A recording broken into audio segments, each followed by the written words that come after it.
I mean, we apparently have been live for a little while. There it goes. Whoop. All right, let's see if here we have audio. All right, let's see if here we have. There we go. So we're good.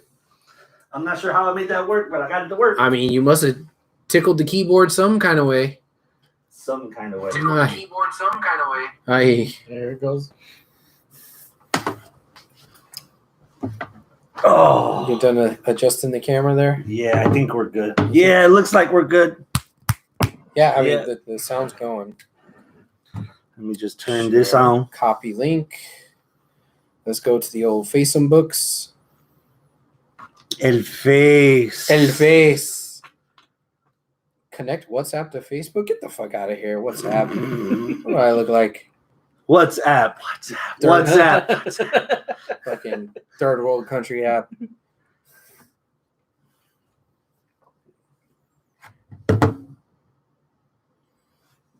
Oh, shit. I think we's ready.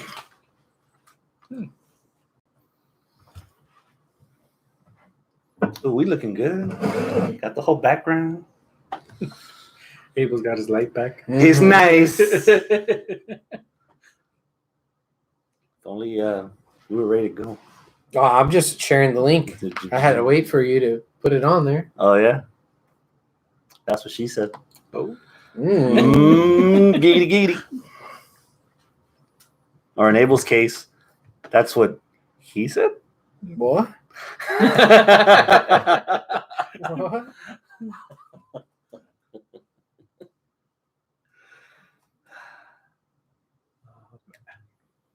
Cuando está listo, güey, no hay prisa. No, I know. I mean, I don't know why this is a surprise to you. I do this every time.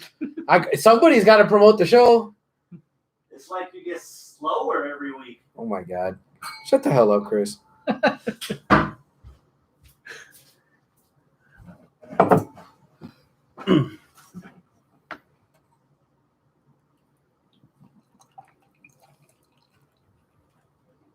I'm getting my liver in shape for Chicago Oh. in a couple weeks. Oh, yeah. You going to the just to enjoy the city, or? So here's the way I see it. Road trip to San Antonio. How long does that take? 3 hours, 3.5 hours? Yeah, How much you're spending on gas round trip? depends. 40, 50 bucks. Yeah, Boom. Did you see how much I spent for that ticket? 30 bucks, right? $30. 38. 38. 38 round trip nonstop. Same thing if I would have sat in the car. So I'm gonna land in Chi-Town. I'm gonna catch me a Lyft, and I'm gonna go straight to Pro Wrestling Tees and do a little shopping spree. Some deep dish at Uno's, Hell yeah. and then Lagunitas Brewery. Now that they're open again, Yeah. and just drink. And then Revolution Brewery, just drink. And then probably go back to Lagunitas, and drink more. some more. Sleep it off, wake up the next morning, come back home. All right. And then That's what you need. drink some more. Come back and drink some more. It's like you never stop drinking. Nah, never. Live from the landing strip in Houston, Texas, is the 386th edition of Houston Wrestling Radio. This is Abel. This is Hector. This is Arnold. No, no, Chris, No. Hector, Abel. Abel. Yeah. That's right. Hector, what's up, man? It's up? been a minute. How you Yes, been? it has. You're with us. Yeah, Looky there. came back from the Japan of the United States. The Japan of the United States? No, I'm just playing. Tennessee. I was about to say, like, there's nowhere in the United States that's like respected and clean, and you don't belong there like Japan. Yeah. Opposite. Opposite, yeah. Wait, since I'm back. Ah, there you go. Like it's not Japan, it's pronounced Jersey. It's not even pronounced Jersey? Joyzy. Like, oi, vey. Jojo, what's up? Thank you for joining us in the live chat, sir. Oh, I know why JoJo's in the chat tonight. I know why he is. Oh, too. yeah. He's already said why he's in the chat. Yeah, we're talking about Becky, right? Oh, yes, that's exactly what he wants to talk about. If you are watching us live and you are not in the live chat like JoJo, hey, just log into your YouTube account, Google account, whatever. That way you could chat along with us in the live chat. You can say hi, fact check us, ask questions, talk shit, whatever. I'll see it here, and I'll try to involve you as best as I can in the show. If you are not watching us live, that's okay. You can still interact with us on Facebook, facebook.com/Houston Wrestling Radio. And sometimes we do stuff on Twitter. Sometimes. Yeah. At H Wrestling Radio. Yeah, let the bird go and never came back. I mean, you came back. It took a lot for him to come back. Yeah, right? If it was just Brock, Yeah. he'd still be in Tennessee. Yeah. If it was Becky, he'd be Yeah. in Tennessee. Yeah. Nah, I saw the Amtrak receipts. He made sure to come when we told him we were going to talk about what's his face. Wait, you were the one on that bus? On that train? No. I didn't know you had blonde hair. Hey. Since he's being too obvious with his I mean, it wasn't with Flair. with his livery, I'm gonna ask you, what's the first word that pops in your head? It's real. Yeah. Honestly, I was expecting MJF to just come. Yeah. Oh. Yeah. Yeah, I was expecting that. But when I actually saw him walk, I was like, wow, he's back. That was it. I was just enjoying the crowd, going. Gushing. Yeah. And we were, 3 days before that? Yeah. But still. Yeah. I was amazed, man. I was really amazed. I mean, if you go back and watch our episode from Thursday, our whole discussion was how bad is it going to be for AEW when Punk doesn't show up, right? Was it too much of a red herring?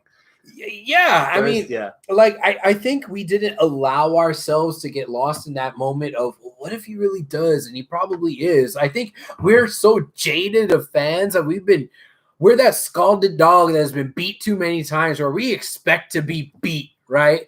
And it's like something nice actually happened. And it's like, all right, we're waiting for the other shoe to drop. Something nice happened. This can't be real. This can't be right. It's got to be MJF or something. They're trolling us. And it's like, holy fuck, it's real.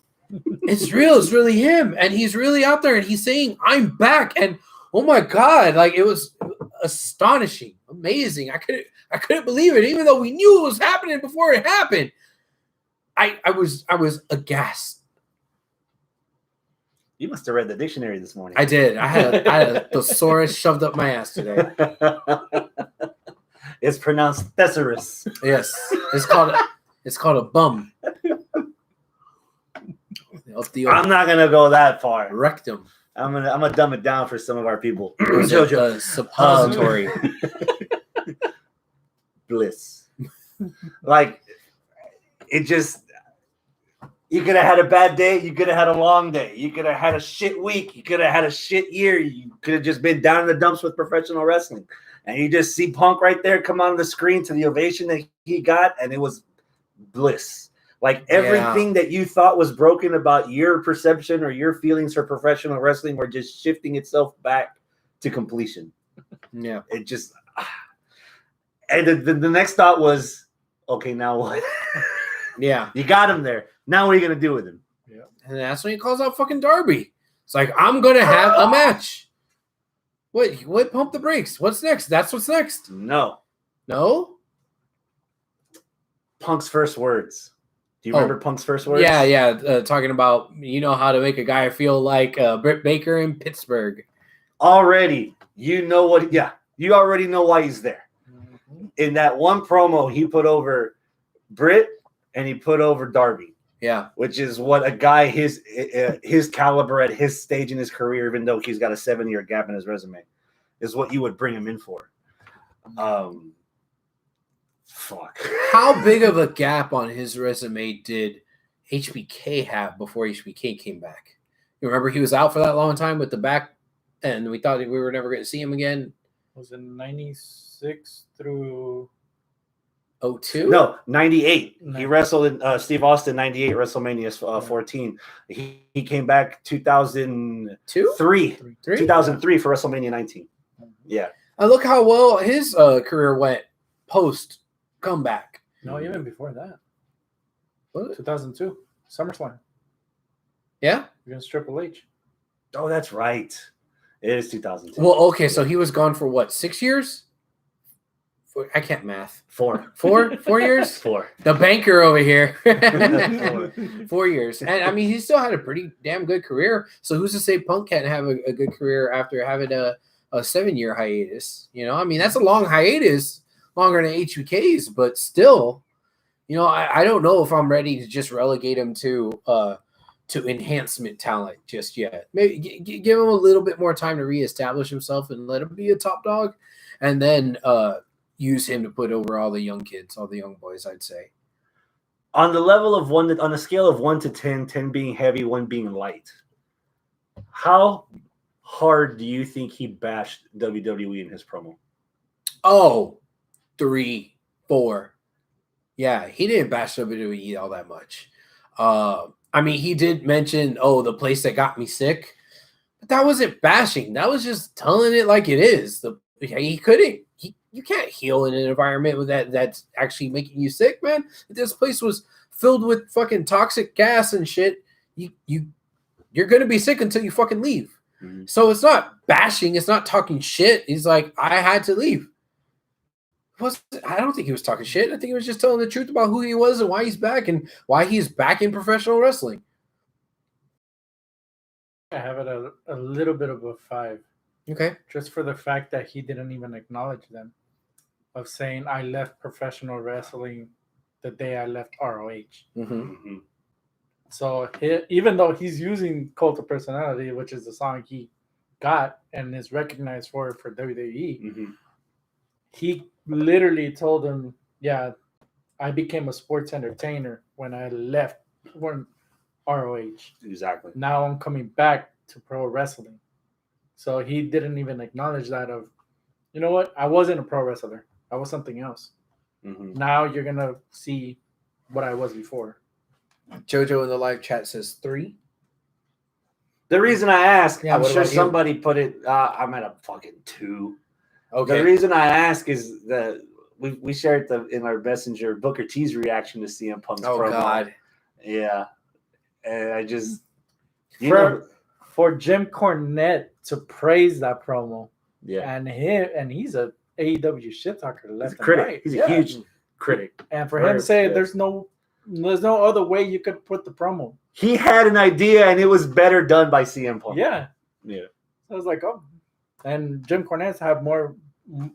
Well, he's had more experience behind the scenes and the history of wrestling more than Booker T. So I'm like, oh.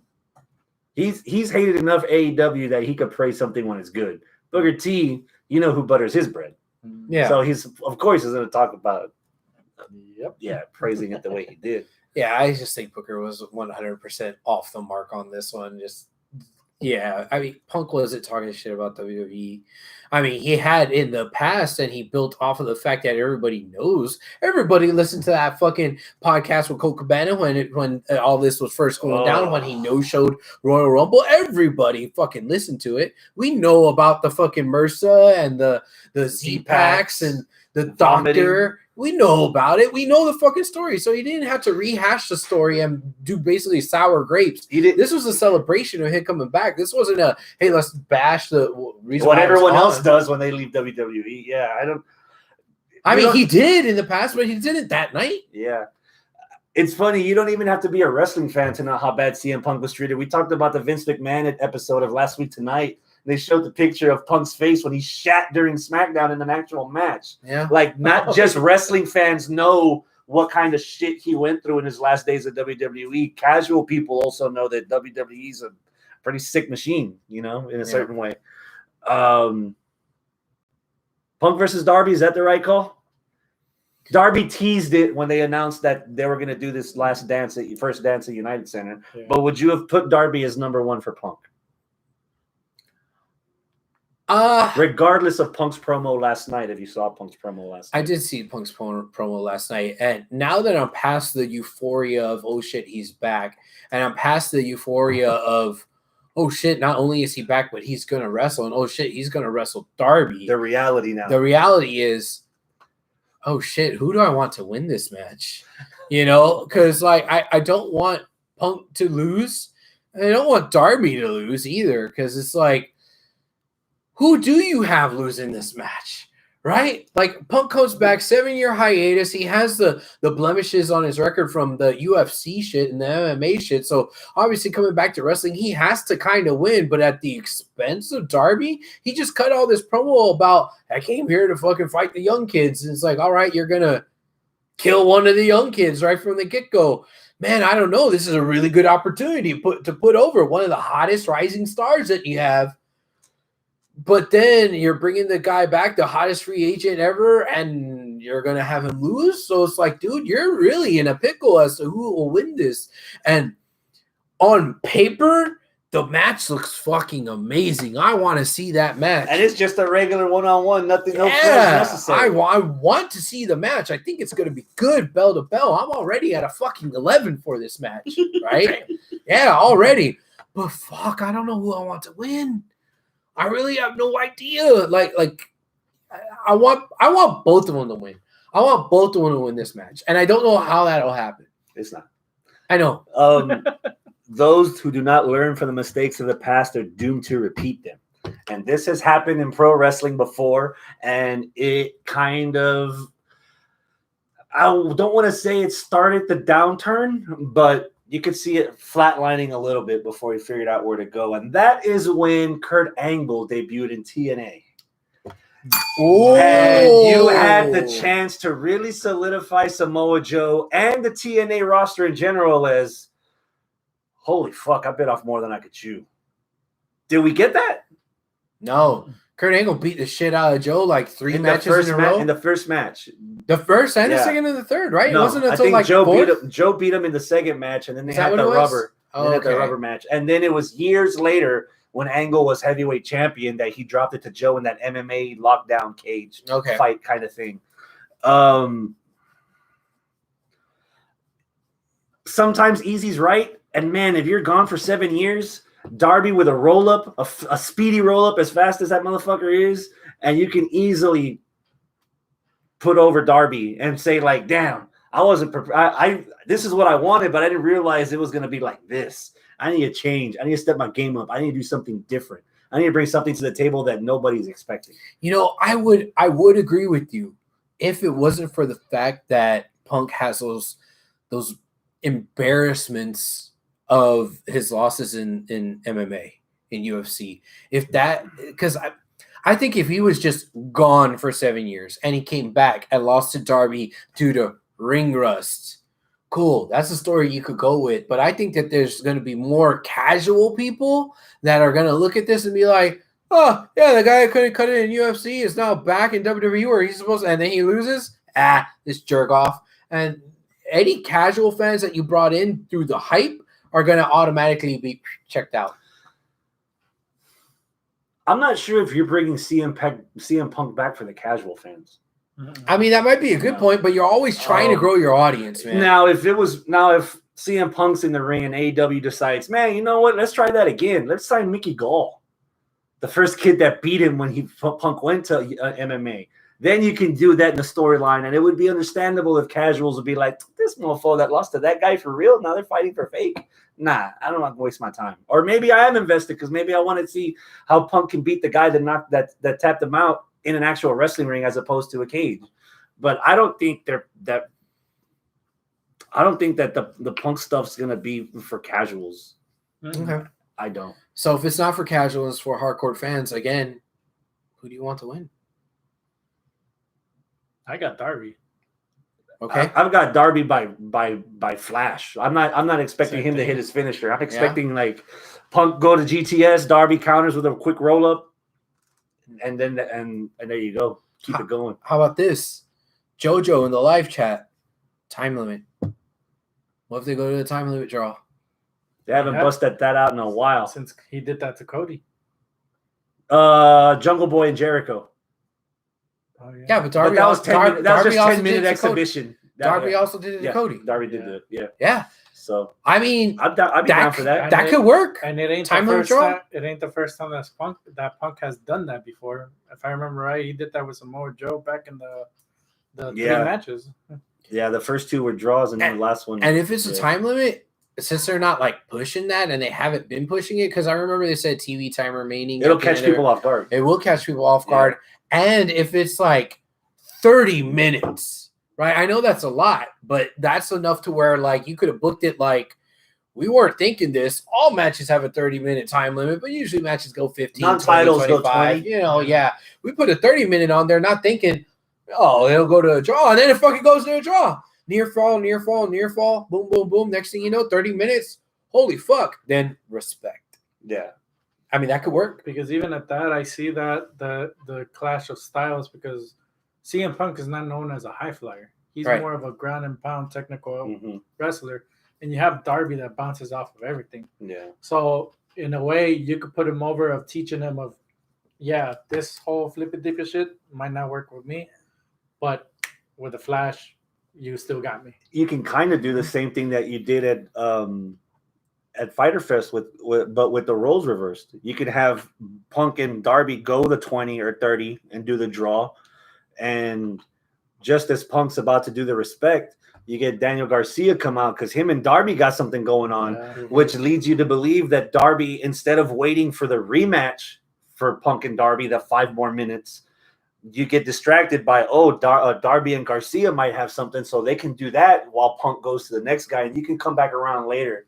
Maybe if Darby's got the TNT title, or if they're doing the rankings. And that's the other thing I like, that they're taking the rankings seriously. He didn't just show up and stood in front of Omega. Like 0-0. Yeah, he's 0-0 for 7 years. 0-0 in wrestling. Wrestling. Yeah, JoJo also says 2.0 jumps in DQ. I don't think I'd want to see a DQ finish with this either. Yeah. So we move on from Friday. Yeah. How does WWE try to top this? Well, they have SummerSlam. Uh-huh. I don't know how much of a knee-jerk reaction some of the stuff that happened on SummerSlam was, because, I mean, this is SummerSlam. This isn't fucking No Way Out or a random Raw or SmackDown, right? Where they have a little bit more, flexibility to just kind of make shit up on the fly. But again, Vince is the Mad King, so who knows what the fuck they had planned or didn't have planned. All I know is that you gotta make contracts and concessions for fucking Brock Lesnar to fucking come out, right? Brock Lesnar isn't going to just show up on a phone call. Hey, brother, CM Punk just showed up. I need a favor.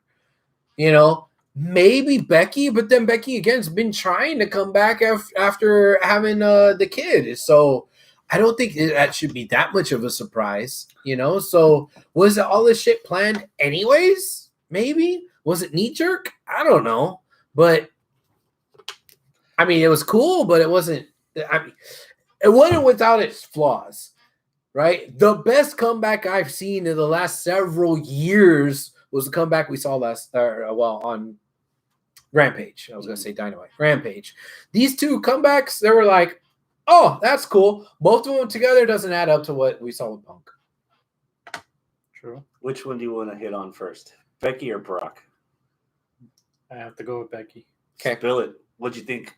Honestly, it could have been done better if the rumor mill is right, the way they're bringing her as a heel. I didn't honestly avoid the handshake. Just go in, knock her out, or present yourself as part of the Authority or something. Here, papers, official match, catch Bianca off guard, knock her out, pin her 1, 2, 3. Just go walk off with the belt. Yeah, I think I would have liked that better than what they did with her grandstanding to the fans, taking out the heel Carmella. Give me a minute, going out there beating up Carmella more. If Bianca being all happy about it, then hey, you want a match? Cool. And if she was going to be a heel, which the end result I think was very heelish, right? If she was going to be a heel, come out, boom, boom, Carmella, go out there, boom, boom, what's her name? And then what's her name? Bianca. And then like say, oh, by the way, this is official. And then the match start, and then boom, that's it. The way it worked, it just kind of left a bad taste in my mouth. It was like, oh, what? Oh shit, she's back. Oh, okay, cool. This is gonna be an epic ass match. We were gonna have an epic ass match with her and Sasha.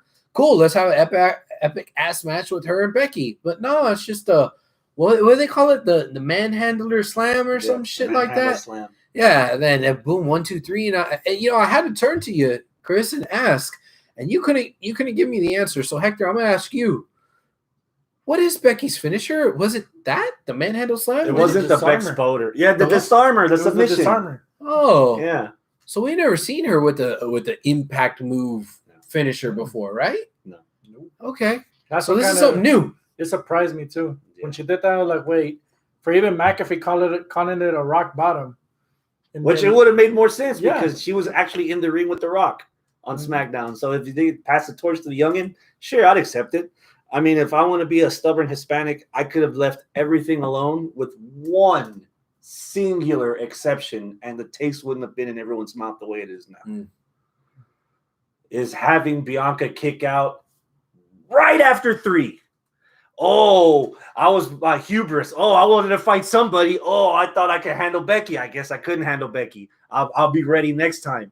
There's a difference between getting over on a loss and getting squashed. Yeah. Poor Bianca got fucking squashed. She did. And the ultimate payoff was, if Becky's return was so important, why have it overshadowed by Brock? Yeah. You know, if Becky was going to be there, that's your co-main event. You have Reigns and Cena, and right beneath it, no one's going to see Becky coming. Mm-hmm. Literally, because they didn't even acknowledge that Sasha wasn't there until it was ring time, and the ref was and ring announcer was supposed to announce her, and that's when they were like, "She ain't here." Womp womp. And they didn't even acknowledge it. They just moved right along to Carmella, and the show must go on, and it went. But man, poor Bianca. I felt bad. I want to draw a parallel here, going back to the Punk versus Darby stuff. This is exactly what I don't want to see from Punk and Darby. I don't want to see GTS 30 seconds. Yeah, babyface Punk, go out there, shake hands, respect. Okay, cool. We're gonna get this badass match, and then GTS 1, 2, 3. That's it. Job out, fucking Darby. Because the same feeling I have now is what I'm gonna feel if that's what happens. And that feeling is, yeah, Becky's fucking back. Dude, what the fuck are you doing with Bianca? I still like her too. Do something to where you still show Bianca as a threat, as somebody that's credible, as somebody that's competent, somebody that should have been your champion. You know, I'm from Houston, man. And You're all about cheat to win. No. I'm all about this. 94, 95. The Rockets were the best goddamn team in the NBA. But everywhere else in the country says the only reason why the Rockets went back-to-back is because MJ wasn't playing. Nah, fuck that. The Rockets were that damn good. They were. It was just coincidence that they didn't play MJ. We could play that this year. Milwaukee Bucks are the champs. Doesn't matter that LeBron wasn't in the playoffs or everybody else died of this dysentery because of fucking COVID and the goddamn – they were dropping like flies. That's the way the game works. And this is where I'm feeling that too. Because I feel like if you're gonna job out Darby, which I don't think you are, and if you do job out Bianca like you did, it's showing that, oh well, they were weak champions because the real best in the world wasn't here. And that's bullshit. The Rockets were that good, Darby is that good, and Bianca is that good. Don't fucking job these two out. Don't do that to Darby. If you do that to Darby, I'm going to be pissed. And you already did it to Bianca. And guess what? I'm pissed. And that's the other part of why I feel like something had to have been a knee-jerk reaction to what happened on Friday. You have potentially the opportunity to replicate that. Brock comes and goes. We're used to seeing Brock. We're used to Brock leaving when he's been paid enough and wants to go home and play with cows and cut fucking butcher shit. Becky had to leave. Yeah. Becky was in effect at the time, at her most popular, she was taken from us. Yeah.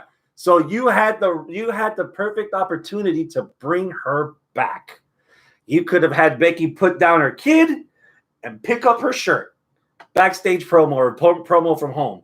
Some kind of Becky, the man's back in town, and play the fucking Thin Lizzy track. You know, build up to her coming back. I could kind of see why we went with SmackDown, but I'll follow that up in a little bit. And then build up a number. You already sold out fucking Vegas. You didn't need to do the surprise, regardless of how long it was. You could have built up Hell in a Cell or whatever. Fuck it. Devil's Advocate, you could have fucking built up Saudi with Becky's return against fucking Bianca co-main eventing, regardless if they don't like fucking women. You could have done something. For them to just throw this like that, the way we got it, knowing that, what if this is the surprise of another year, surprise or whatever, and then you still have Brock after that, kind of watered it down for me. And that doesn't even start breaking the nuts of why is she on a SmackDown, going for the SmackDown belt when she relinquished the Raw title before she left. That's a good point. The only rebuttal to that, in my opinion, is I don't want to see fucking Becky and Charlotte for the next 30 years, and I'm sure Arnold will agree with me on that. Yeah, that's been done to fucking death. Yeah, so I was curious. And I think at the time Raw was a little bit more prestigious because they did the old switcheroo because of them going to Fox and all that stuff. So now the A show is SmackDown. So I think that's why they wanted to put the man on the A show. And she could be with her husband. Yeah, that too. So that part doesn't bother me as much as. And I don't want to use this word because I'm just like some sort of dumbass smart mark, and smart marks get made fun of this. But I don't want to be the guy that just says that, somebody got buried. But I think that somebody got buried, and that's Bianca. And, man, I don't think I have enough melanin to say this, but Krylon. But the optics aren't good, especially considering what you did to Kofi and Brock, right? I'm not gonna say that I'm gonna play that card that WWE is being racist. I don't 100% believe that, but the optics don't look good, and you leave that door open for people that will say that to say that.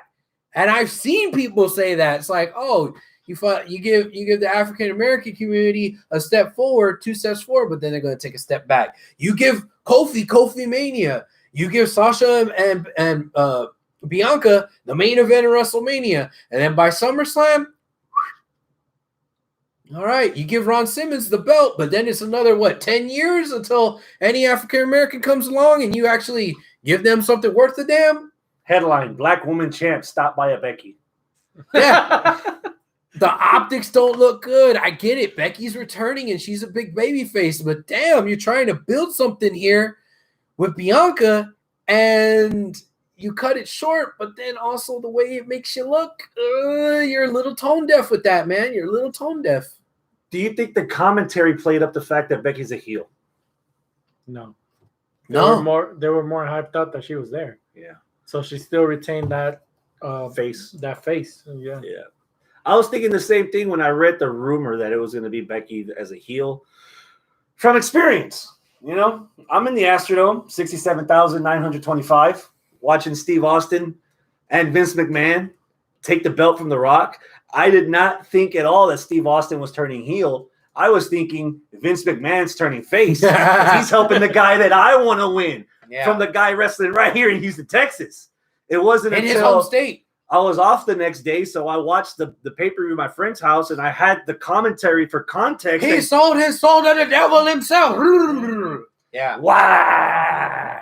Yeah. None of that commentary to back up whatever plan or idea they have of Becky becoming a heel. None. So already, as far as optics goes, it's easy to say that WWE could be racist, but I think right now it's just the McMahon's only booking for McMahon. He's not booking for what crowds want. Otherwise, Cesaro would be on this card, was he? Yeah. Otherwise, Nakamura would be on this card for a match, was he? No. Did he wrestle? No.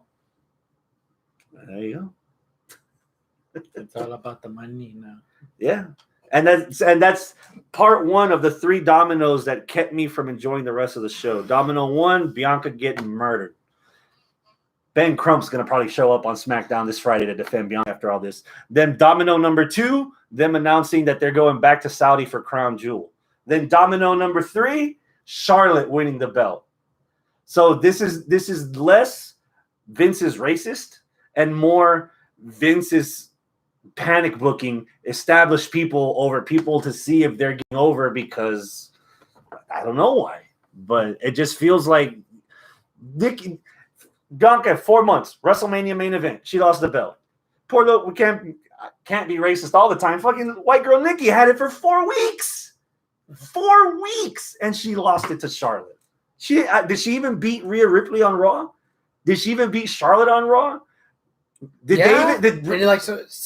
She won. It was a tag match on last Monday that happened, but she hadn't won shit on Raw since she won the title, and then she lost the title.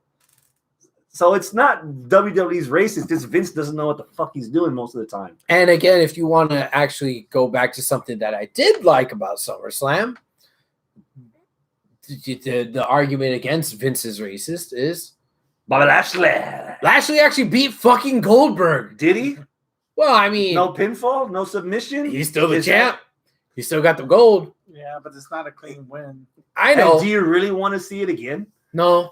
In 120-degree heat in Saudi, you saw how Goldberg's motor ran when he wrestled in Saudi last time. Killed the Undertaker. Yeah, the dead man. To a real dead man. Yeah.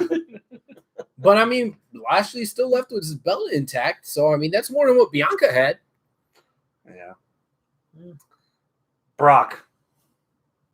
How did the handling of Brock go? How it was handled, I think it was handled good enough. Brock coming out, it was a big surprise.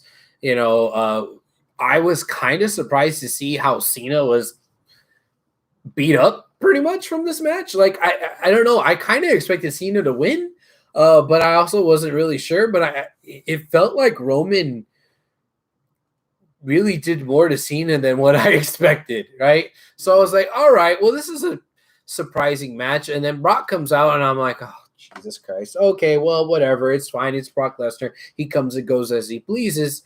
And is he actually going to get physical? And he did not actually get physical, which was a little surprising. But I'm like, it's Brock. He'll do whatever he wants to do whenever he wants to do it.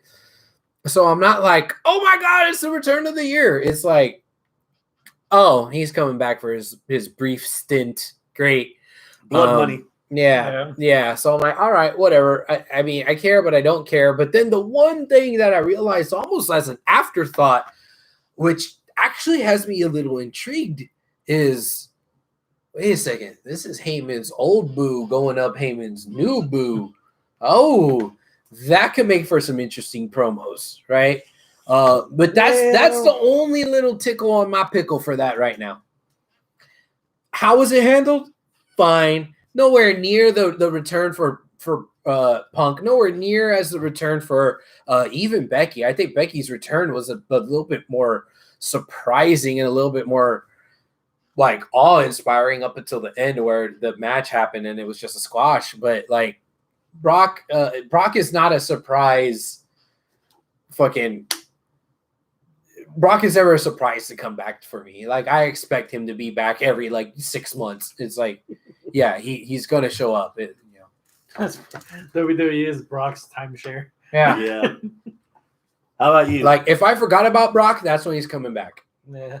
Whatever happened to? Oh, there he goes. Yeah, there he is. For me, it's honestly, it was Vince. I felt like that was Vince's panic button, along with Becky. Of wait. One guy did all of that. Let me throw 2. One that nobody knows about, which is Becky, and the other one, people might already be thinking about it. Well, Heyman's on the middle of the ring right now. Right there. Great plug. Mm-hmm. Now let's see what the fans think, because whatever they think, I'm going the opposite way in Saudi. Yeah. I'm going the opposite way. I was on there with you for a little bit. Okay. But WWE mishandled that for me too. How so? Who did Heyman leave with? Roman. Mm-hmm. So he's not torn. He already made his decision. Okay. Brock's on the stairs. Roman's in the ring. Brock hops in the ring. I would have had Heyman right there in the middle, just like what you just did, looking at me and then looking at him because we both got long hair and we both pull it off well. You, on the other hand, getting me. You know, why is your hand so greasy? God damn. And I would have cut the feed with Heyman in between the two. And you wait till Friday to see, and I wouldn't have Roman come out with Heyman. I wouldn't have Lesnar come out with him. I'd have Heyman come out alone and have both of them come out to him and see where his truth lies. And I would stretch that out until the match. Have him go both ways, like just trying to figure out what's best because this is a panic room situation, and I just want to get out. Who's my best bet to get out with? But the way they shot the thing. I mean, on commentary, McAfee and Cole are doing a decent job of bringing up the fact that Heyman has history with Brock for the people that aren't watching, but that didn't go with what was on the TV. On the TV, we went with Roman. He already made up his mind. So there's first impressions, man. You don't get a second opportunity for first impressions. And this was the first time that out of all three guys, you could kind of, sort of, maybe fucking feel some sympathy for Paul. Because he's fucked if he does, and he's fucked if he doesn't. Yeah. And they already will let that out. So they, to me, send me the check. And an Infinity Stone. We'll go back and do it over. But the green one. The green one, yeah. Because, damn. And that felt like a knee-jerk reaction. That's a situation, to your point you mentioned earlier, that's a situation where Vince can call Brock and say, hey, SummerSlam, 2 Raws, and you go to Saudi with me, I'll give you 10 mil. Yeah. Done. That's it. Pull up a template from the last contract that they did that with the Saudi stuff. Yeah. And done. Like, that could have been done. You could have saved either one. You could have saved Brock for SmackDown. And have Becky be the one that Becky, because of the situation. Punk was taken from us from circumstances beyond his control. Becky was taken from us from circumstances kind of beyond her control because they don't understand what fucking contraception is in Ireland. But you could have rivaled that if you pulled it off right. Hey, the Messiah wanted to bring his seed in. Hey. I mean, dude. The vision. Oh my god! Like the embrace thing, it. The thing with Punk, your tongue. Oh my god! The thing with Punk is that it was a moment, and the reason why it was a moment was because of all of the real life shit that went into Punk's departure for so long and him coming back, and that's what made it special. Brock and Becky, while they're two really big names, is big star power. You could argue that Brock is bigger star power than even Punk. You can argue that, and I'll admit that. It wasn't a moment. There wasn't controversy. There wasn't this appetite to have these people come back the same way with Punk.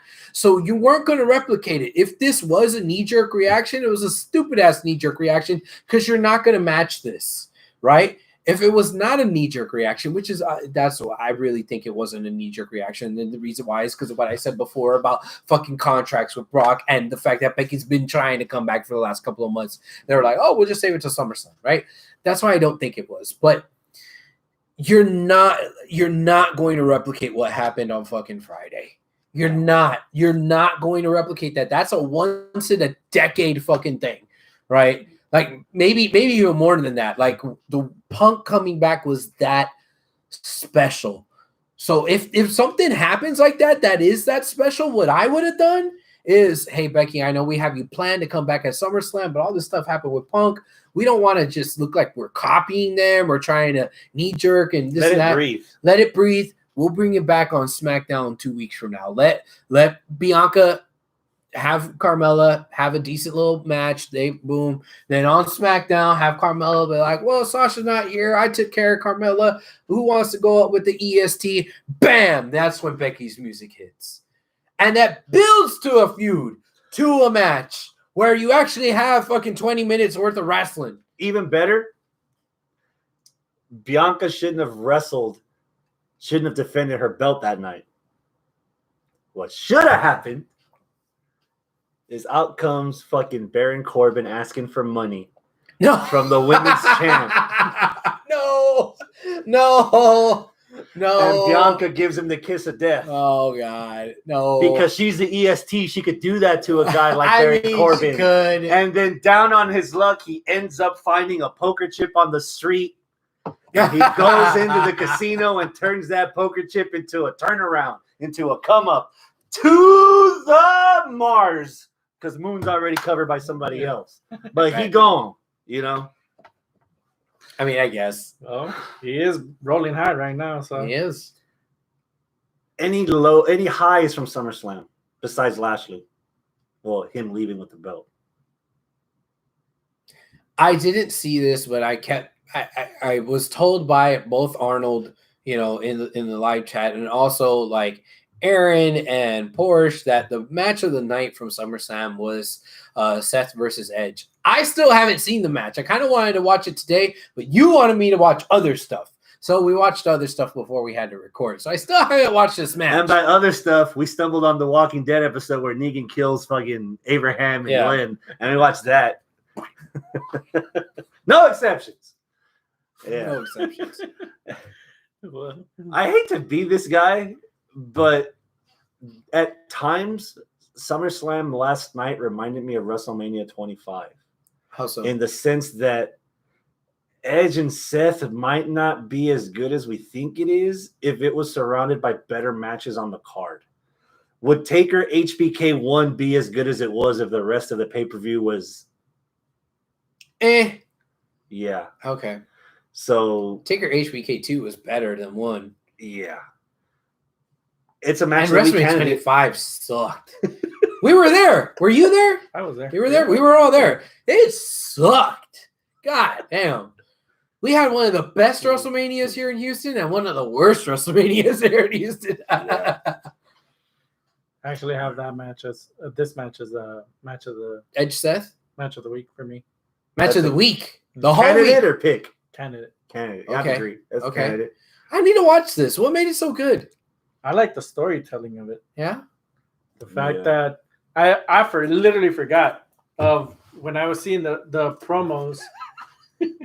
Your mouth's big enough. I don't know how to drink water, apparently.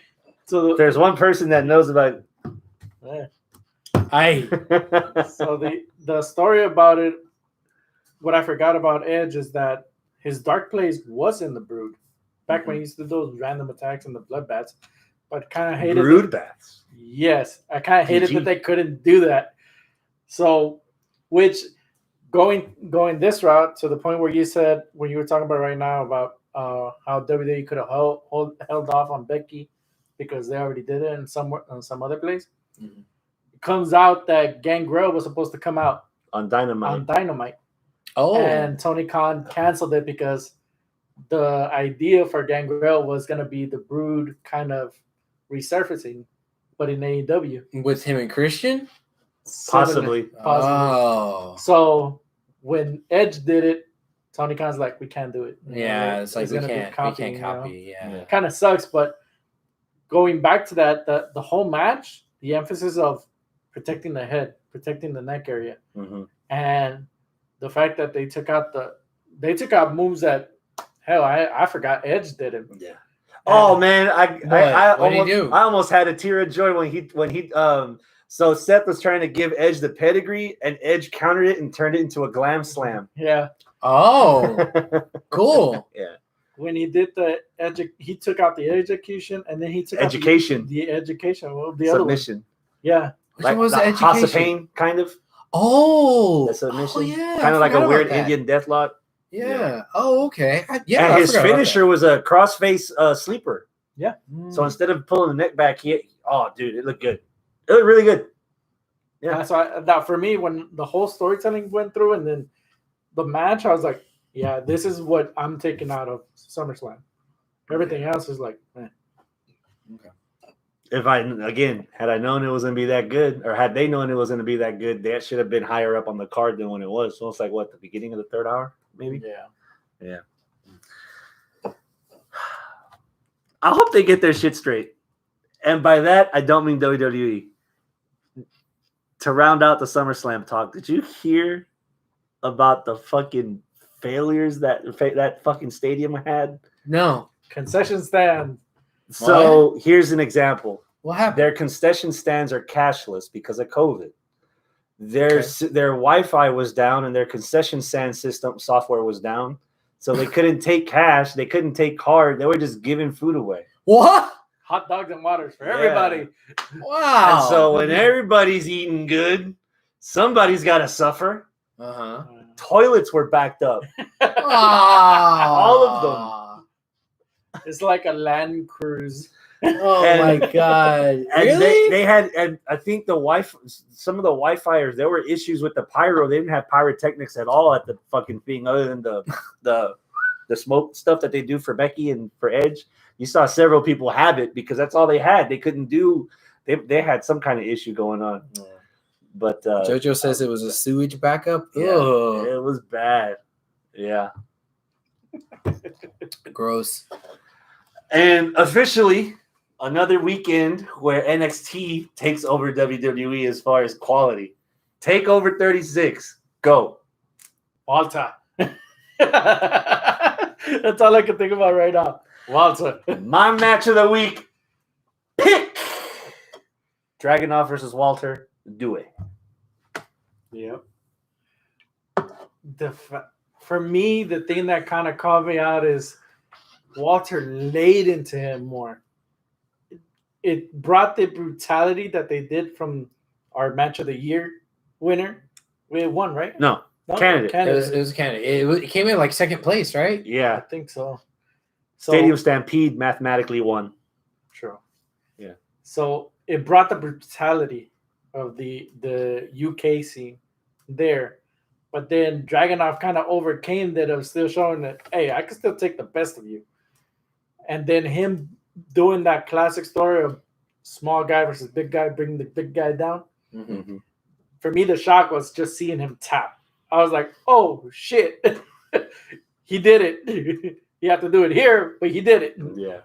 So that, honestly, candidate was Seth and Edge. I would probably piggyback off your pick on that one, too. Pac Omega mathematically won match of the year last year. Oh, That's okay, what that was. okay. But it was in our top 3, that one. Yeah. Out of the 6 matches we saw last year, 2 matches got the most visceral reactions. Stadium Stampede because it was fun. Yeah.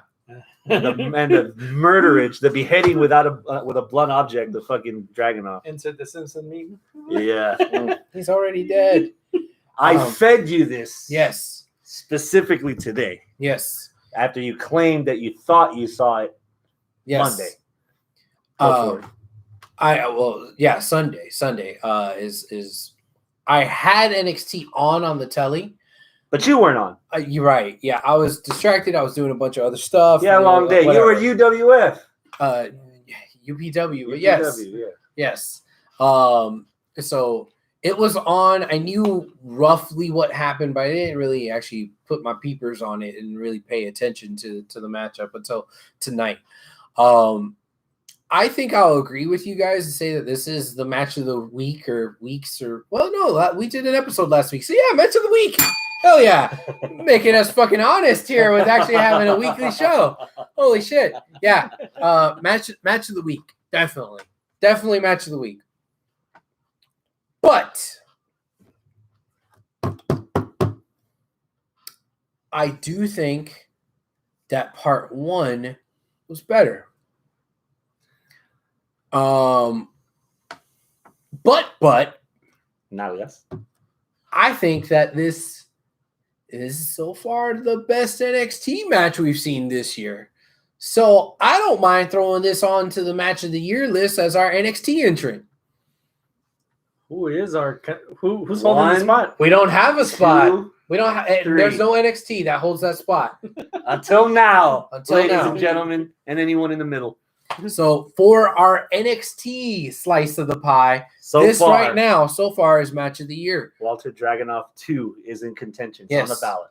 So Damn. I jumping. thought we had something. No, there's no other NXT match that we've all agreed on to say, hey, this is taking up the NXT spot. Because remember, this year we're doing it a little bit different. We're going by company. So which is the match of the year for each company? Right now, NXT has Walter versus Dragunov. So far, we have Ospreay versus Sabre from the New Japan Cup quarterfinals. That's New Japan's pick. Yeah. Dr. Britt Baker, DMD. Thunder Rosa, lights out match that main evented Dynamite. That's for AEW's candidacy so far. Sasha versus Bianca 1, which was supposed to be 1. WrestleMania, the main evented night 1 for the SmackDown Women's title. That's WWE's contribution. And now, well, Raw and SmackDown, main roster contribution. And now, Dragunov and Volta are added to the list. All right. Yeah. So, like I said, I don't think that this is better than part 1. It's cleaner than part 1, and it has a better story than part 1. But part 1 was just uglier in a good way. It was just ugly. This match, the reason why I still like it, and I still think it's a match of the year contender, is because, like I said, it's cleaner and it has a story. Now, you did bring up brutality. It wasn't devoid of brutality. It definitely had the brutality, but it didn't have the carnage and the visceral reaction. It didn't get that out of me as the first one did. And I think the reason why is because of the story that they were telling. And the story makes fucking sense. I love the story. The story is Dragunov didn't really have as much of a game plan in 1 as he did in 2. In 1, it's I'm going to put my head down and just move forward and try to overpower the beast, and he's going to overpower me. So it's like 2 rams just going together, and eventually the little ram is going to die, right? This match was, okay, I know he's going to beat the shit out of me, and he's just going to go forward full steam, so I'm going to whoop and just let him go that way, and I can grab onto the back of his neck or chop it, or chop his thigh, or chop his wherever. And instead of maybe just doing strikes and chops, if I get mad, I use my anger not to chop, but to basically do a feat of strength and hoist the big man up and slam him. There was a couple of times there where it was like, chop, you motherfucker, rah, boom, like there was like 2 or 3 times where that happened. Which is a better response than chop, bitch, I'll chop you back. And it doesn't work against Walter. So he learned from match number 1, and he got the win in match number 2 by changing up his style a little bit. Walter was still full steam ahead, just put my head down, do what I do, and just try to whoop ass, because I can whoop this kid's ass. But he had a better game plan, and that's how he actually won it. So I like how ugly the first match was. This match had a better story, but it was also cleaner. So it was a better match, but entertainment-wise, I was shocked and awed in the first match. I would summarize the first Walter Dragunov match is probably the first 4 Metallica albums. You're going to need a special kind of taste to really appreciate every song of the first 4 albums. Last weekend on TakeOver, that was Black Album. It was clean. It was polished. Everybody got some shine. More people are liking it, obviously, because it's in front of an audience compared to like the 10 or 12 people in the nightclub. When the first 4 albums came out, now they're like on a stage. Now they're following SummerSlam. Now they get to be a part of, this is why NXT is better than WWE. This is why everyone in NXT is getting fired because of shit like that. And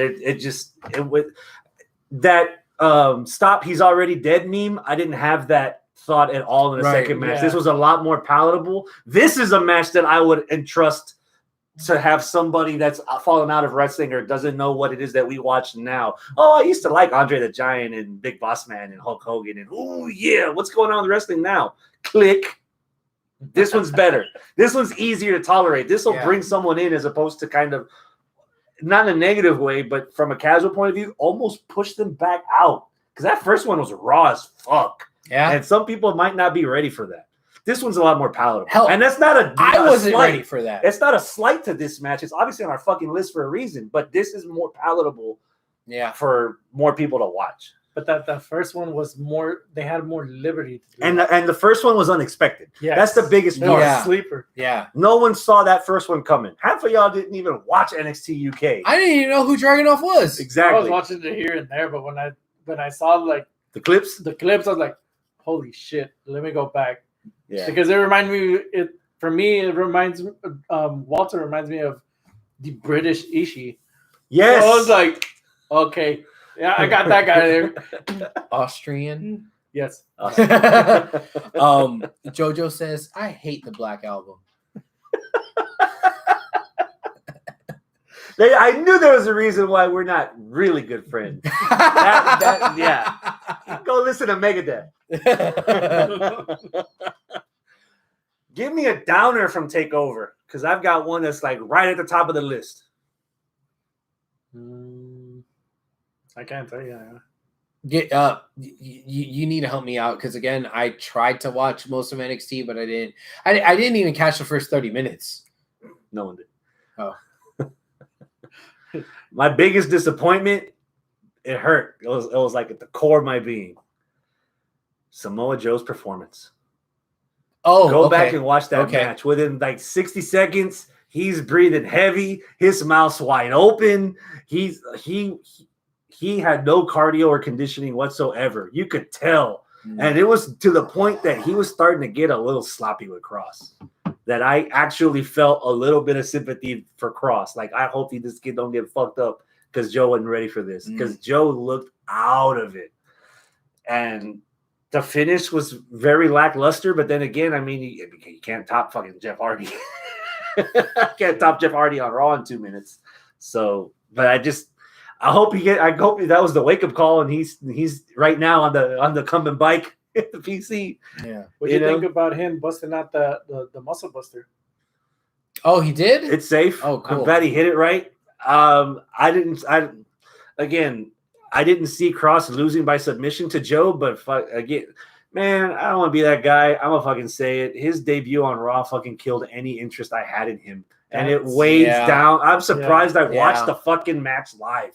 Honestly, I'm surprised because it was probably because of my amorous for Joe, but my ominous for fucking Cross at this point, it's like outweighs it almost. Honestly, I'm still thinking, what the hell? Where's Scarlett?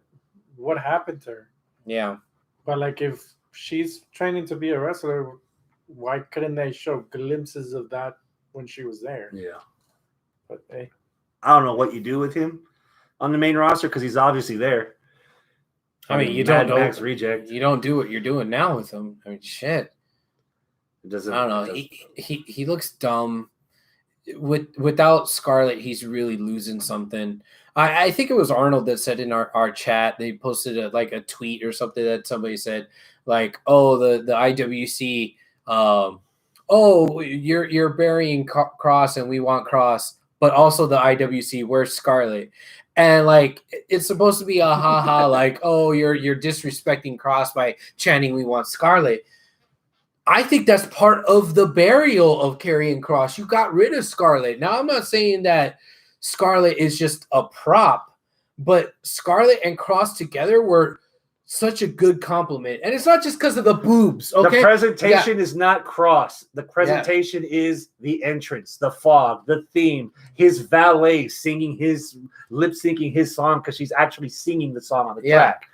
Everything was a package deal. And to me, the fact that they're like really a couple actually even helped a little bit too, because it's like Macho and Elizabeth, man. I mean, I'm not saying that it's exactly the same, but it lends a little bit more to it. Like, this dude is a fucking badass, but he has a badass chick that's with him, and they're just gonna watch each other's back no matter what. And he goes full evil if somebody fucks with his girl, and she's even kind of full evil. So it's like the Nega Macho and Elizabeth, right? So it's like Macho and Elizabeth. Oh man, they're so beautiful. They're so this is the best. But then you got the Macho and Elizabeth side. from NWO.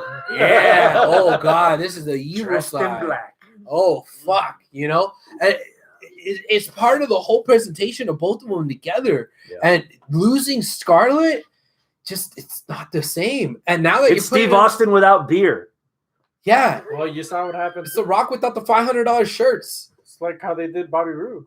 No more Glorious. Yeah. Yeah. And that was his calling card. Yeah. It's Kurt Angle without the medals. That's on the list of, this is what we're going to change from NXT to the main roster in the attempt of making you better, when in fact, it's making them not better. Right. Was that Adam Cole's last match in WWE NXT? I mean, I hope so. I'm going to reload Joe while y'all keep going. Go. I hope so, because WWE is making it harder and harder for me to like WWE. And I'm not like one of these people that are on the internet that's trying to like force a war between the WWE fans and the AEW fans. But the simple truth is right now, I like AEW more than I like WWE. That's just the truth. And it's not because I'm just going to be some blind fanboy. If AEW starts fucking up and WWE starts getting better, yeah, I'm going to go with the one I like a little bit more. And that's just the simple truth of it. I mean, 2005, I like TNA more than I like the WWE. That's the simple truth. They had their flaws too. I'm not saying that they were perfect. Exactly. I don't think AEW is perfect at all either. Oh, every match has 15 kickouts and goes through a commercial break. I'm already getting anesthetized to it. Still, that's nothing compared to having your black champion lose to a Becky.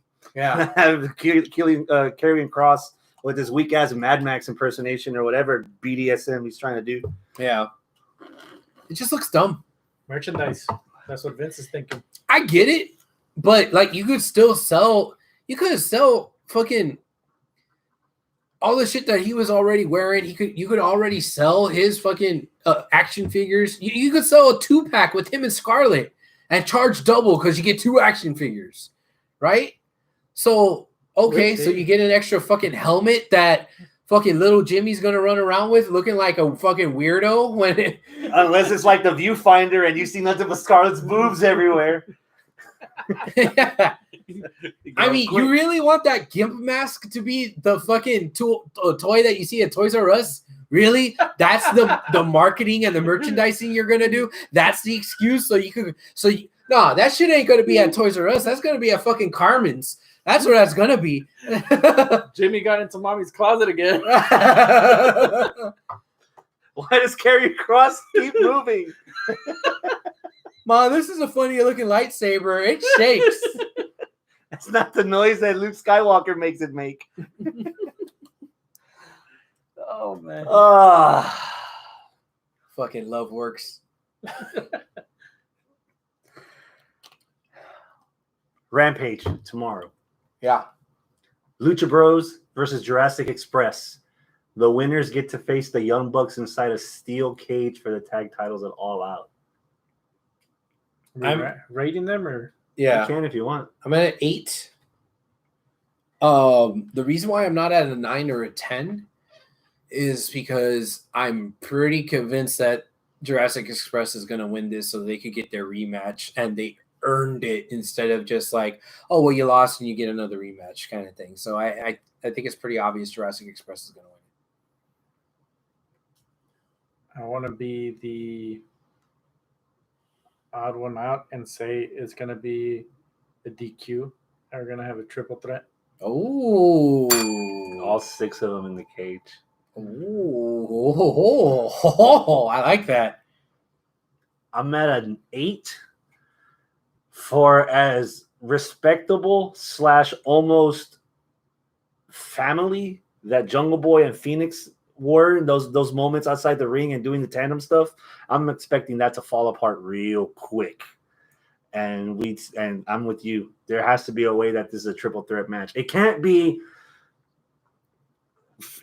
just be the Lucha Bros because we already had that at All In. No, at an All Out for the AAA titles. It was a ladder match.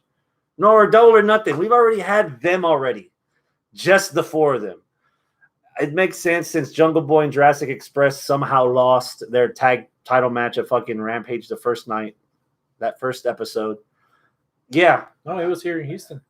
Yeah, that. Yeah, I'd have all of them in there. So I've got a Smosh finish, and we're putting all of them in the fucking cage. Okay. Yeah.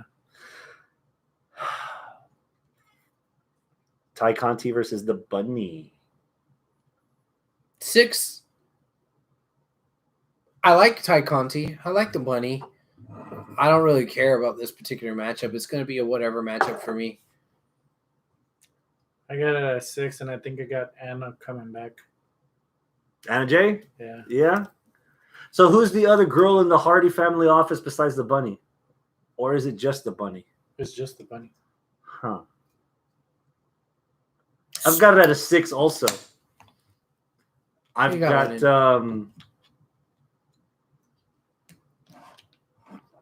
Tay winning this. Bunny jumps her, and then that's how we get Conti. That's how we get Anna Jay back. Anna Jay. Okay. Sidebar. I think it's the girls, both Anna Jay and Ty Conti, that are going to be trying to keep the Dark Order together because they're falling out right now. Yeah. Through some of the segments and the Hangman stuff, he hasn't come back since. I think the girls try to hold it together until Hangman shows up and restores some kind of peace. Even if they decide to just go their own way, at least they did it with the intention done.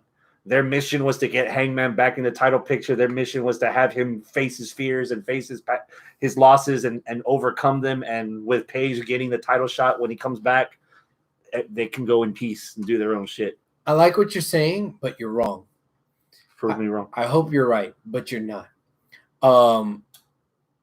Anna Jay is going to come back, attempt to help Ty Conti to overcome the odds, win the match, whatever, but accidentally costs her the match.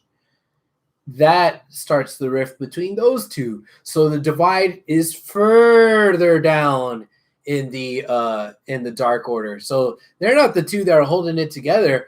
They're also splitting and breaking apart. And that crack in that Liberty Bell is getting bigger and bigger. And it'll either be Hangman coming back that brings it all together, or they will split, or Bray will show up and somehow turns them all darker, or turns half of them darker. You know, takes fucking Evil Uno and like turns him even eviler and does some shit. I don't know. Omega and Brandon Cutler against Christian Cage and Kazarian. I can't stand Brandon Cutler. And I think that's a good thing because they're heels, right? But I can't stand that fucker. It's a mishmash tag team match with the top star and then the not top star. And I'm not buying Kazarian as the elite hunter because he hasn't really hunted a whole lot of them. Like, he comes out and shoos them away after all the fucking shit is said and done. Like, that's all he does. He hasn't fucking whooped one of their asses. He hasn't taken one of them out. He's just an elite hunter in title. So I'm not buying it. So I'm at a 5 at the elite win. They buried the elite hunter when Gallows pinned him 1, 2, 3 when they did the Dynamite stuff. Yeah. I would have had He's him. as much of a hunter as Elmer Fudd is. Elmer Fudd never got Bunny right. At least he pulls the trigger. But he never got Bugs Bunny. I would have him be the elite. I would have had him be the elite hunter 6 months ago and have Kazarian feud with fucking Kenta. Ooh. That would have been interesting. That would have been fresh. That could have elevated both the guys.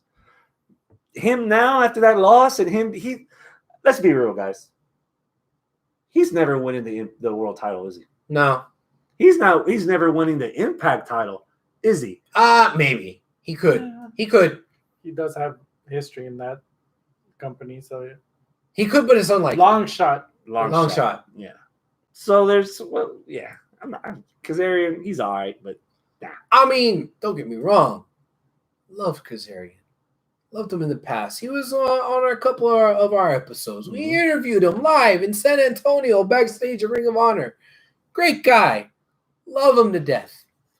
He's on the downswing of his career. He's a co-star. He's not a star. Yeah, at this point. Yeah. Yeah.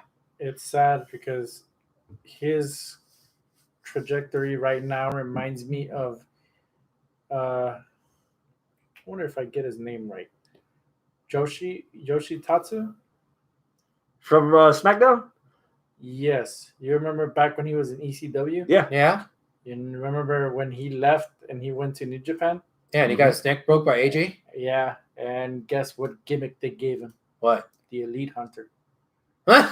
Well, the Bullet Club Hunter for him. Oh. And he was somebody that was getting squashed left and right. And Mm. that's what Kazarian is right now. Okay. So Okay. it's like, for me, as soon as I saw that, I was like, oh, damn. Saturday. NWA Empower. Okay. All women. I forgot. about Oh, okay. Triple threat. They have enough of those? Diamante. Kylie Ray. Chick Tormenta. Who? Exactly. I don't know either. Okay. 2. 4. Okay. I got the same 4. Diamante wins, I guess. Kylie. Deonna Kylie? Purrazzo. Okay. Oh. Deonna Purrazzo is defending the Impact Knockouts title against Melina. What? Melina? Give me a number. 6. I got it at 5. Okay. 7. Purrazzo's been winning me over lately. She She's has. collecting belts too. She's got the AAA women's title. That's the Jeez. 5 for me. Yeah. Melina's none of it. Melina, I haven't seen her in the There's ring. half different girls that do the splits now. Half a dozen girls do the split Yeah. now. Melina's like, oh, yeah, well. I've got Gianna still winning this. Yeah, Deanna's Yeah. one. Layla Hirsch from AEW Okay. Ooh. against Camille for the NWA Women's Championship.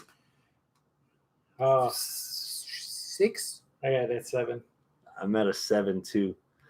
I caught glimpses of the triple threat between Camille, Thunder Rosa, and I forget who the third girl was, but they were both short. And Camille obviously she's stacked like a house. Serena? And yes, thank you, Thunder Rosa, Serena Deeb, and Camille, and she worked just as well with Thunder Rosa being almost half her height that she did with Serena Deeb, who was a little bit taller. I doubt that not even 5 foot Layla Hirsch is going to give Camille trouble as far as putting a match together. Mm-hmm. It's going to look pretty good. If anything, I'd be surprised to see if Layla gets put over in a loss.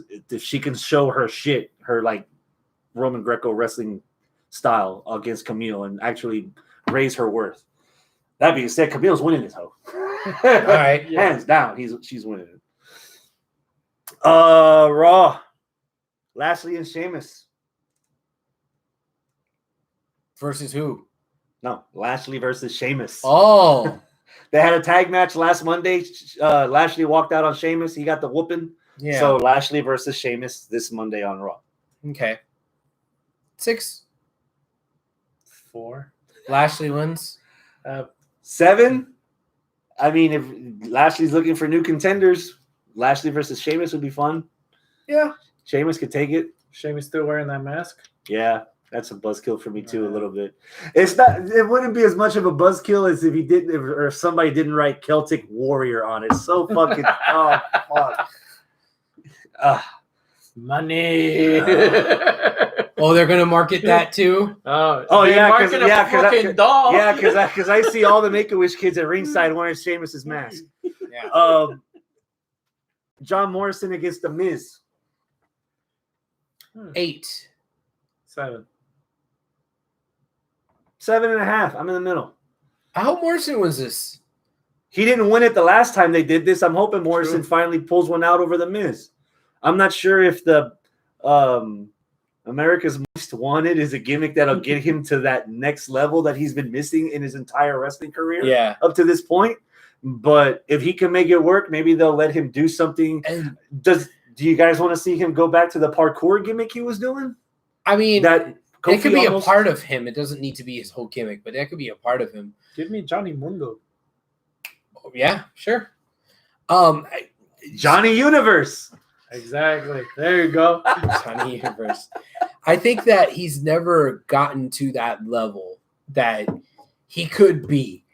And if he doesn't get it, man, he's running out of opportunities and years to do that. He's gonna be basically where Ziggler is at some point if they don't actually strike at some point with that iron. Now the iron's not completely hot, but it's not completely cold either. You can warm that some bitch up and you can make it into something. And to be honest, Miz doesn't need it. If Miz loses to Morrison to help elevate Morrison, He's still a top heel. he's still a main man. Yeah, he's still going down to the fucking WWE Hall of Fame. You know, he may only have the championship twice, but you know, he's not losing stock. He's not losing his value. If we're being honest for a second, what do you think is keeping Morrison? I don't know. Opportunity, maybe politics, maybe just somebody. What is he missing? Do you bring up Monet and team them up together? Like, No, I wouldn't. Unless you have Seth and Becky on the same show, or even at that, if you split up Street Profits and put Bianca and her man. I think he has all the tools and has had all the tools to be a top guy in whatever promotion he's in. He proved that in Lucha Underground. He proved that in fucking TNA. He proved that Impact. in ECW. Yes, he can be the top guy. WWE on the main roster WWE. He could be the top guy. All he needs is the right person to be feuding against, and he needs the right storyline. Somebody that actually gets behind him backstage and gives him a push and advocates for him and gives him good fucking storylines. That's the only thing he's missing. It's kind of the same like with guys like Ziggler, right? Ziggler's never gotten there, but he peaked and was at the top of the mountain, but quickly went back down. But it's just because it just never happened for him, storyline wise, politicking wise. Honestly, if that's the case, then there's no better person than The Miz to do that. To get him there, to get him to that, yeah, I agree. That you could push him forward. Miz can afford a loss. His character's still not going to change. Yeah, he could cut a promo after the loss and get that heat back up. Oh yeah. Miz could lose a bunch. Now, not like every fucking week, but Miz could lose and still be a hated heel that can elevate other people, elevate other talent, hot cake incoming, other baby faces. Yeah, hot cake. If I'm not mistaken, isn't Morrison the first Tough Enough winner ever? No, like the original show. I thought Maven was the first Tough Enough winner, or wasn't he on Tough Enough? He was on the second one, and he was like runner-up or some shit, right? Yeah. Something like that. I wouldn't necessarily have him win the title, but I would have Morrison maybe win the Rumble. And you can highlight his career of him being a tough enough competitor from the early 2000s and him going just like McIntyre and Lashley. He had to get better by going out in Lucha Underground and going to the Temple and going to the Impact Zone. And doing all this to raise his stock a little bit and have that promo package that shows that he's actually I forget the word. He would basically be the first homegrown talent to become champion. Mm-hmm. Because I don't think any Tough Enough winners they've had in the past have lasted or even become champions. Well, I guess it really depends what you mean by homegrown, because if you look at like NXT, well, no, not even Prince Devitt, because I was about to say because he's been in the the most tenured superstar. Like he's a tenured superstar because he's been in wrestling 20 years. And he doesn't look like Tough Enough. He doesn't fucking look like it, but it started at Tough Enough and built those promo packages. He was in that class with that promo with Triple H talking shit to them. Yeah. If I remember right, back when they used to be like on MTV or something like that. Yeah, that's the Tough Enough that I'm remembering. Where you can build that he has this tenure, that he's actually has this on his resume, and the only thing that he's missing is a heavyweight championship run in WWE. He loses, gets Money in the Bank maybe later, but at least you test the waters to see, again, if WrestleMania is 2 nights, or if you got 16 different championships you're defending at WrestleMania, he doesn't have to end the show, but you test the waters by putting him in that kind of match with that kind of buildup to see if fans will actually hook to it. Even at that, WWE can even play it the way they play AJ Styles and Brock Lesnar. This is a man that has won a championship somewhere else. Just like Styles has been Impact, has been New Japan. Mm-hmm. Freaking John Morrison has been Lucha Underground, Impact, AAA, one more. I guess he has to go to Japan and win that one and then come back. Our 8th belt in Japan, yeah. Eva Marie versus Doudrop is also happening on Raw. I am actually a little excited for this because maybe we're going to have Doudrop break away from Eva Marie permanently, and we actually get something out of her. So I'll say that I'm at a 7 because even though I'm excited, I am also a little leery because it's WWE. Yeah, it's WWE, and Doudrop could just fucking lose and then we never see her again, and they're like, oh, we got rid of her. 6 weeks later, Piper Niven comes back in the NXT UK Sky Stadium sports place. Yeah, junk. So I don't know. It's still there. Moistomania. God damn it, JoJo. But I want to see Doudrop win this. I hope Doudrop wins this, but I'm picking Eva because it's WWE. I got it at a 5. I got used to seeing Piper Niven, not Doudrop. Right. Yeah. So the name kind of like. She's been in 2 Royal Rumbles as Piper Niven. Yes. So I don't understand why they're doing this to her now. Unless she wins and drops the name. Yeah, that'll be something. But then I got shenanigans and I got Bliss interfering one way or another with Lily. Yeah, but Bliss is calling out now Charlotte. Bliss is calling out Charlotte. That's interesting.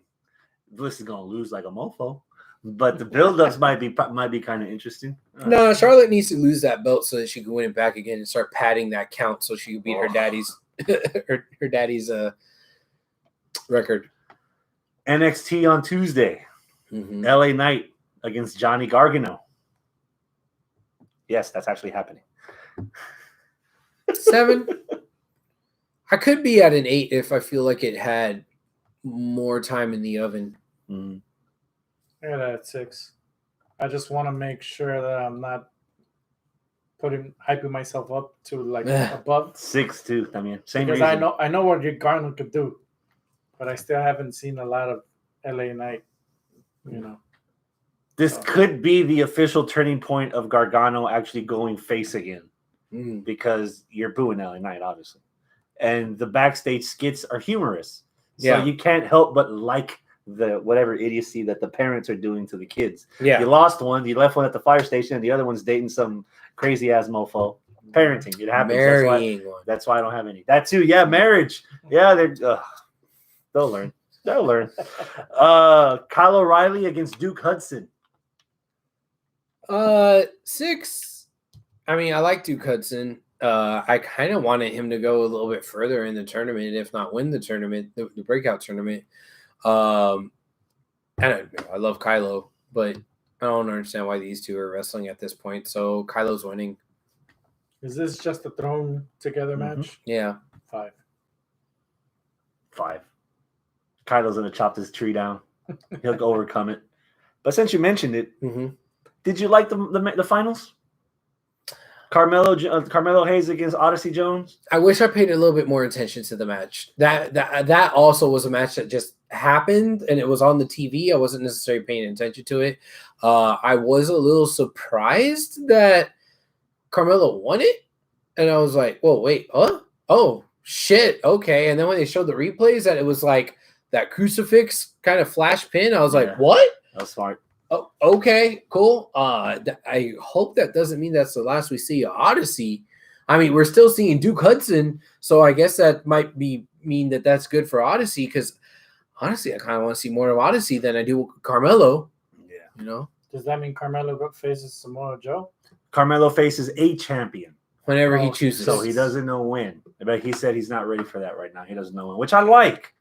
You just got there, mofo. You ain't ready for this stuff. Just don't rush it. Take your time. Learn your opponents. See their strengths and weaknesses. I'll throw this out there because I paid enough attention and I was looking at some of these guys during the tournament. The finals was a match of the week candidate. Depending on what else was on the contention, it could have gotten somewhere. Probably not match of the year, but it was one of the better segments / matches on that last episode of NXT that aired on Tuesday.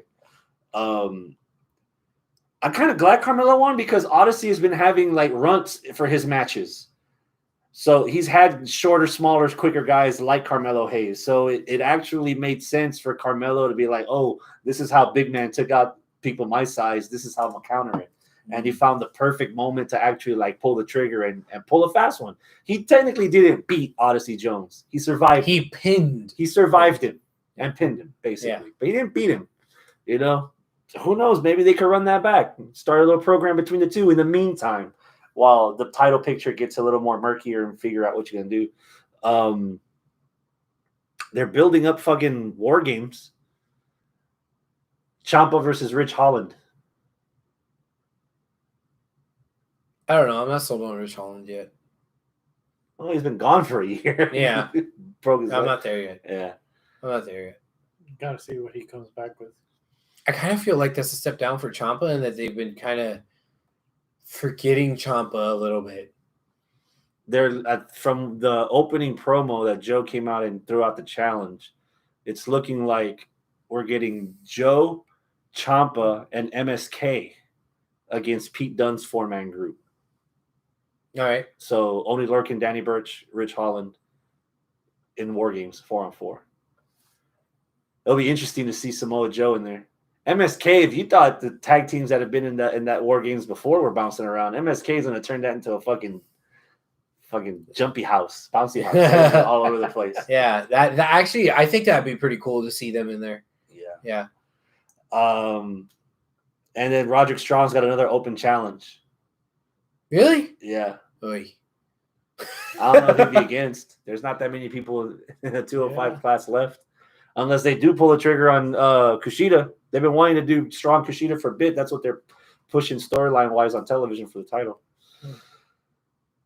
In a rush, I didn't write down the matches that are happening for this Wednesday's Dynamite, so I'm fucking... Oh, that's fine. Yeah. We've done enough. Yeah, we've done enough. Yeah. You want to tell them about your last weekend? So part of the reason why I didn't really watch NXT and the reason I didn't watch SummerSlam is because I had a lot of ring announcing to do this past weekend. On Saturday during SummerSlam, we had DZW. On Sunday before NXT, it was an afternoon show. It was at 3:00. Was UPW. The next DZW show is on September the 18th, which happens to be my birthday. The next UPW show is September 4th. That's going to be in Baycliff, the Baycliff firefighter station. Fire station, that's what they call those. Baycliff Fire Station. Which that was a really cool venue. The last time we were there, it was pretty awesome. They just take all the fire trucks out of the big bay where they park the fire trucks and you just set up a ring right there. It was pretty fucking cool. So what if a fire actually happens? Well, they still have the trucks operable. They're just in the parking lot and they just go out. But where do the firemen slide down into the ring? No, they're outside there by the trucks, but watching the show. So if they get a call, they just whoop. Well, while we were there this last time, one of the ambulances had to take off. Yeah. So we had our fucking ring. Here comes the pain, kind of. Yeah. That's what I'm saying. It was pretty Throw 'em fucking. Into the ambulance. It was pretty fucking. So which badass. wrestler on your roster has the motorcycle that falls apart when you push it over? I don't know. Oh my god, that would have been a good Probably way Nate Slater to win a match. Throw him in there, tell him to dry off. 1, 2. Yeah. No, that'd be pretty cool, man. That'd be awesome. And yeah, the DZW show is again Brookshire, Texas. So at the Hangar Unity Center again, just like how we happened in the last few shows. So yeah, come on out. I hear that Duperon is actually defending the UPW cruiser, or excuse me, no, is that junior heavyweight? No, they have cruiserweight. Sorry, I get them confused because one's the cruiser, one's junior heavyweight. The cruiserweight, UPW cruiserweight championship, he's going to be defending it against Afro Man. So that's going to be a great match. They are both pretty good wrestlers here in Texas. So is that just a name or is it an actual blunt object? Oh no, he's got a big old fro with a little pick and everything. Afro Man, yeah. The Marge Simpson of UPW. Nah, he's cool, man. He's really awesome. So that's going to be a good matchup. And we had Jesse Logan defend the UPW heavyweight championship in basically a street fight against Muerte Silencioso. They fought all over the Texas City Alive Bar and Grill. And by the way, we are now on the Max Sports TV app. So just go into your smartphone and look for Max Sports TV. He made the big time. Not us, the UPW. Yeah. So yeah, you just go in there, you download it, and you can watch UPW shows there. So yeah, it was being streamed live on this past weekend. Look at you. Yeah, it was pretty. We might need a replacement because Abel's like going to the movie. Oh yeah, well, and we still down here. I'll never forget. Yeah, I'll never forget you, little people. Yeah, we're taller than him. Yeah, that wasn't what I was talking about. How little we are. Yeah, man. Yeah, so pretty cool. Hector, where are you traveling to these days? My traveling days are done for this year. Oh, yeah. Right. So yeah. So you can count on you for next week, huh? What?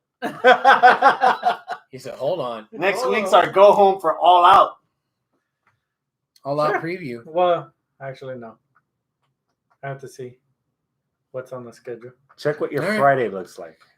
Well, he has to check and see if the missus is going to be at a work event. Yeah, that's the only reason why we got him today. All right, that's it, man. That's it. Well, then, adios, my friends. Keep it classy. This camera makes me look thinner. Makes all of us look thinner.